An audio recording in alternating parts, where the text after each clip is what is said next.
Hello student, ಈ ಒಂದು ವಿಡಿಯೋದಲ್ಲಿ ನಾವು ನಿಮ್ಮ ಬಿಕಾಮ್ ಸೆಕೆಂಡ್ ಸೆಮಿಸ್ಟರ್ನಲ್ಲಿ ಬರುವಂತಹ ಮಾನವ ಸಂಪನ್ಮೂಲ ನಿರ್ವಹಣೆ HRM ಸಬ್ಜೆಕ್ಟ್ ಮೇಲೆ ಕೇಳುವಂತಹ 2 ಅಂಕದ ಮುಖ್ಯ ಪ್ರಶ್ನೆಗಳನ್ನು ನೋಡೋಣ.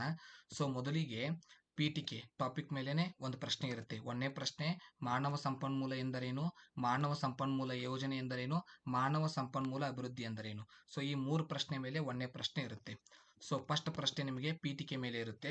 ಮಾನವ ಸಂಪನ್ಮೂಲ ಎಂದರೇನು, ಮಾನವ ಸಂಪನ್ಮೂಲ ಯೋಜನೆ ಎಂದರೇನು, ಮಾನವ ಸಂಪನ್ಮೂಲ ಅಭಿವೃದ್ಧಿ ಎಂದರೇನು. ಸೊ ಈ 3 ಪ್ರಶ್ನೆಯಲ್ಲಿ ಒಂದು ಪ್ರಶ್ನೆ ನಿಮಗೆ 2 ಅಂಕಕ್ಕೆ ಬರುತ್ತೆ.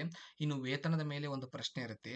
ವೇಳೆ ಆಧಾರಿತ ವೇತನ ಎಂದರೇನು, ಜೀವನಾಧಾರ ಕೂಲಿ ಅಥವಾ ಜೀವನಾಧಾರ ಸಂಬಳ ಎಂದರೇನು, ಉತ್ಪಾದನೆ ಆಧಾರಿತ ವೇತನ ಎಂದರೇನು ಅಥವಾ ಅಂಶ ಕಾರ್ಯದ ಸಂಬಳ ಎಂದರೇನು. ಸೊ ಇದ್ರ ಮೇಲೆ ಒಂದು ಪ್ರಶ್ನೆ ಇರುತ್ತೆ. ಸೊ ವೇತನದ ಮೇಲೆ ಒಂದು ಪ್ರಶ್ನೆ ಇರುತ್ತೆ, ಪೀಠಿಕೆ ಮೇಲೆ ಒಂದು ಪ್ರಶ್ನೆ ಇರುತ್ತೆ. ಇನ್ನು ಪಾಯಿಂಟ್ ಬರೆಯುವಂತಹ ಪ್ರಶ್ನೆಗಳನ್ನ ಕೇಳ್ತಾರೆ. ಸೊ 3 ಪ್ರಶ್ನೆ ಪಾಯಿಂಟ್ ಬರೆಯುವಂತಹ ಪ್ರಶ್ನೆ ಬರುತ್ತೆ.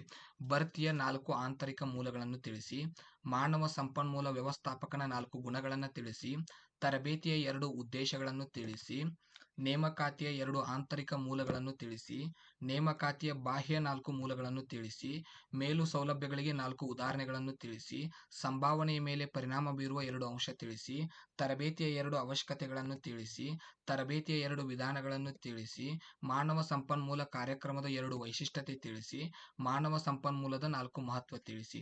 ಸೊ ಇವು ಪಾಯಿಂಟಿನ ಪ್ರಶ್ನೆ ಮೇಲೆ 2 ಪ್ರಶ್ನೆಗಳನ್ನ ಕೇಳ್ತಾರೆ. ಸೊ 2 ಅಂಕಕ್ಕೆ ಕ್ವಶನ್ ಪೇಪರ್ ನಲ್ಲಿ 7 ಪ್ರಶ್ನೆ ಇರುತ್ತೆ. ನೀವು 5ಕ್ಕೆ ಉತ್ತರ ಬರೀಬೇಕು.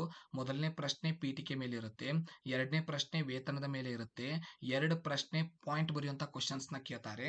ಇನ್ನು ನೆಕ್ಸ್ಟ್ ಎಂದರೇನು ಅಂದ್ರೆ ಒಳಗಿರುವಂತಹ ಟಾಪಿಕ್ಸ್ ಮೇಲೆ ಒಂದು ಪ್ರಶ್ನೆ 3 ಪ್ರಶ್ನೆಗಳನ್ನ ಕೇಳ್ತಾರೆ. ಪರಿಚಯಿಸುವಿಕೆ ಎಂದರೇನು, ಉದ್ಯೋಗ ವಿವರಣೆ ಎಂದರೇನು, ಸ್ಥಾನೀಕರಣ ಎಂದರೇನು, ಮುಂಬಡ್ತಿ ಎಂದರೇನು, ಹಿಂಬಡ್ತಿ ಎಂದರೇನು, ಪ್ರೇರಣೆ ಎಂದರೇನು, ಸಂದರ್ಶನ ಎಂದರೇನು, ವರ್ಗಾವಣೆ ಎಂದರೇನು, ಸಿಬ್ಬಂದಿ ನಿರ್ವಹಣೆ ಎಂದರೇನು, ಆಯ್ಕೆ ಎಂದರೇನು, ತರಬೇತಿ ಎಂದರೇನು, ಕಾರ್ಮಿಕ ಸಂಘಟನೆ ಎಂದರೇನು, ಯೋಗ್ಯತೆ ಮೌಲ್ಯಮಾಪನ ಎಂದರೇನು, ವೃತ್ತಿ ವಿಶ್ಲೇಷಣೆ ಎಂದರೇನು, ವೃತ್ತಿ ಮೌಲ್ಯಮಾಪನ ಎಂದರೇನು. ಸೊ ಇದ್ರ ಮೇಲೆ 3 ಪ್ರಶ್ನೆ ಬರುತ್ತೆ. ಒಟ್ಟು 7 ಪ್ರಶ್ನೆ ಇಲ್ಲಿರುವಂತಹ 2 ಅಂಕದ ಪ್ರಶ್ನೆಗಳ ಮೇಲೆ ಬರುತ್ತೆ. ಇದಕ್ಕೆ ಬೇಕಾದಂತಹ ಕೀ ಉತ್ತರ ಬೇಕಂದ್ರೆ ಕೆಳಗಡೆ ಕೊಟ್ಟಿರುವಂತಹ ವಾಟ್ಸ್ಆಪ್ ನಂಬರ್ ಮೂಲಕ ನೀವು ನಮ್ಮನ್ನು ಕಾಂಟ್ಯಾಕ್ಟ್ ಮಾಡಬಹುದು. ಇವುಗಳ ಉತ್ತರಕ್ಕೋಸ್ಕರ ನಮ್ಮ ಆಪ್ ನ ಡೌನ್ಲೋಡ್ ಮಾಡ್ಕೊಂಡ್ರೆ ಅದರೊಳಗೆ ನಿಮಗೆ ಸಂಪೂರ್ಣವಾಗಿ ಮಾಹಿತಿ ಇರುತ್ತೆ. ಆಪ್ ನ ಲಿಂಕ್ಗೋಸ್ಕರ ಕೆಳಗಡೆ ಕೊಟ್ಟಿರುವಂತಹ ವಾಟ್ಸ್ಆಪ್ ನಂಬರ್ ನ ನೀವು ಕಾಂಟ್ಯಾಕ್ಟ್ ಮಾಡಬಹುದು. ಧನ್ಯವಾದಗಳು. ಮುಂದಿನ ವಿಡಿಯೋದೊಂದಿಗೆ ಸಿಗೋಣ.